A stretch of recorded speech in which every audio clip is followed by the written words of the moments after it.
She called the cops on my boat, can you believe that? After 15 years of quietly keeping my dad's old wooden sailboat on my own lake, suddenly this HOA tyrant is dialing 911, waving papers, acting like I'm running some sort of illegal Marina empire from my front yard. She tried everything, letters, threats, lawyers, the whole parade, all because she said my boat was destroying property values. The wild part. She never bothered to check who actually owned the entire marina. And when she finally did, her face was worth every second of this absurd saga. You ever want to see a dictator's kingdom collapse in real time? Pull up a chair. The first time I saw my new property, the sun was pouring gold all over the lake, the kind of morning that makes you feel like you finally did something right in your life. It was 3 months since Dad passed, just me, my suitcase. The smell of sawdust in the workshop, and our biggest project, the Wanderer. Dad and I built that boat together from scratch, 3 summers sweating and cursing and laughing, every plank holding a memory. She'll always know the way home, son, Dad used to say, running his hand down the hull. Standing there, I could still hear him, feel him in every groove and faded brass fitting. The property came with something else too, membership in the Willow Creek Homeowners Association. Sounded harmless enough, just a little bureaucracy. I'd moved here to escape the city, to find some peace and maybe finish restoring the Wanderer. For a while, it was exactly what I needed: coffee by the lake afternoons and the shop evenings, watching the sun go down over the water. Even started making progress on the old boat, carefully matching stains, remembering every tip Dad ever gave me. It was a little slice of paradise. Until the snake showed up in my mailbox. I still remember the Tuesday. I got that welcome letter, all official, with a sailboat logo. Dear Alexa, they wrote, couldn't even get my name right. Inside were the community guidelines and a special note that all watercraft must comply with standards found on page 32, section C. Honestly, I just laughed. Set it aside and figured I'd give the Wanderer a good polish to keep the neighbors happy. She wasn't a showpiece, but she was sturdy, full of history, and right where she belonged, at my dock in our lake.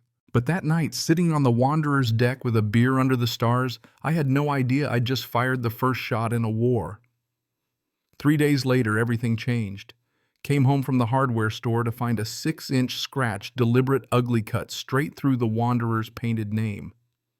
Next to it, slapped on with something like super glue, was an HOA violation notice: non-compliant watercraft. First warning, must be removed or brought to standard within 7 days. The violation was dated 2 days before. Someone had been on my property, vandalized my boat, then backdated the paperwork to make it seem like I was ignoring them. My hands shook as I peeled off the notice, heart pounding with this new, cold kind of anger. This wasn't about guidelines, it was a message. They'd marked the one thing I had left from my dad, treated it like some junkyard dog. And let me tell you something snapped. If Carol Henderson, the chairwoman, the self-declared queen of Willow Creek, wanted a fight, she'd picked the wrong guy. So I did my homework. Pored over HOA bylaws, dug through paperwork, lined up all my ownership docs, even brought a copy of maritime law just in case. I showed up to the next monthly meeting looking like every suburban dad, folder in hand, hoping we could at least talk like grown-ups. But man, I walked right into a firing squad. Carol ran the meeting like a general. Silver hair, sharp blazer, HOA pin shining like a badge of honor. Called the meeting to order with enough authority to make you forget this was about grass heights and mailbox paint. When she finally got to new business, she went straight for the jugular: pictures of my boat projected on the big screen, red circles on every little flaw. She used a laser pointer like a weapon, picking apart my boat's paint, brass, and overall appearance. I tried to explain sentimental value restoration in progress, but she just cut me off. Property values don't care about sentiment, she said, and the board nodded along like wind-up toys. Then she proposed a new marine beautification fee, $300 a month for any boat that didn't pass her standard. The room buzzed, but Carol shut down the few voices that dared to object. The board voted, of course, and just like that, I had 7 days to comply or escalation would follow. Walking out, I realized it wasn't about boats or rules. It was about power, and if Carol wanted to play hardball, well, I'd just have to change the game. The next Sunday, my sacred morning in the workshop, I hear 3 sharp knocks. Through the window, I see 2 bored-looking cops. We've had a complaint about an illegal marina, the older one says. Apparently, Carol told them I was running some kind of commercial operation. The cops went through the motions, photographed the boat, the dock, my paperwork. Took nearly an hour out of my day, but the look Officer Miller gave me said it all. Document everything. These HOA fights get ugly. As they left, I felt something shift. The good guy in me, the one who just wanted to work on boats and mind his business, died that Sunday. Carol wanted a war and she was about to get one. That night I get an urgent legal email threatening Lean's daily fines, even removal of the Wanderer at my expense, all with pictures from the police visit attached, which somehow Carol got within hours. The message was clear: comply or be crushed.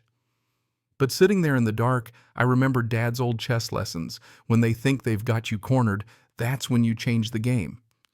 I dug through Dad's old papers looking for anything useful and found something wild.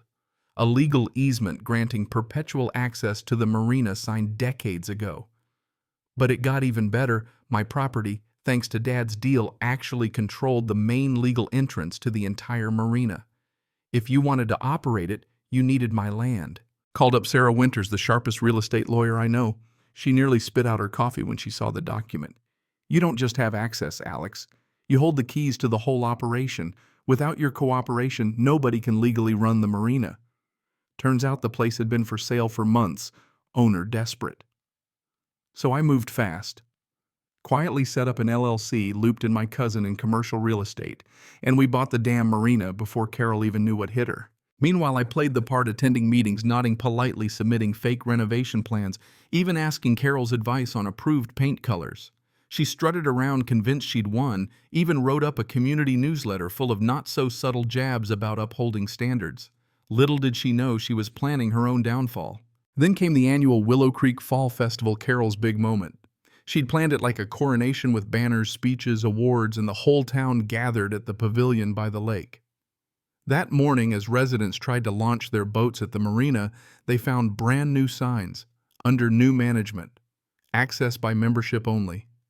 Confusion turned to panic. Carol tried calling the old owner disconnected.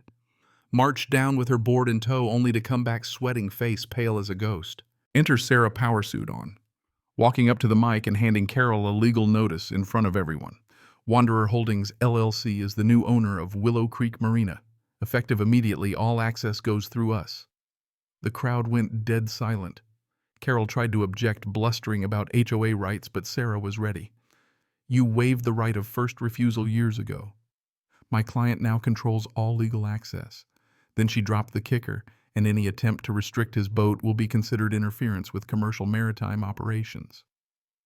Carol's face crumpled. It was beautiful. That night, the emergency HOA meeting was pure chaos. I offered a new fair membership system. $50 a month, discounts for seniors, free for anyone who's been a good neighbor. For chronic complainers, a special $500 community disruption fee. You should have seen the room, half cheering, half screaming, people airing years of grievances against Carol. Old Bob from down the street stood up with a folder of emails detailing how Carol had harassed him for years. One by one, others followed, piling on every little injustice she'd ever handed out. When the vote came, Carol was out 18-3.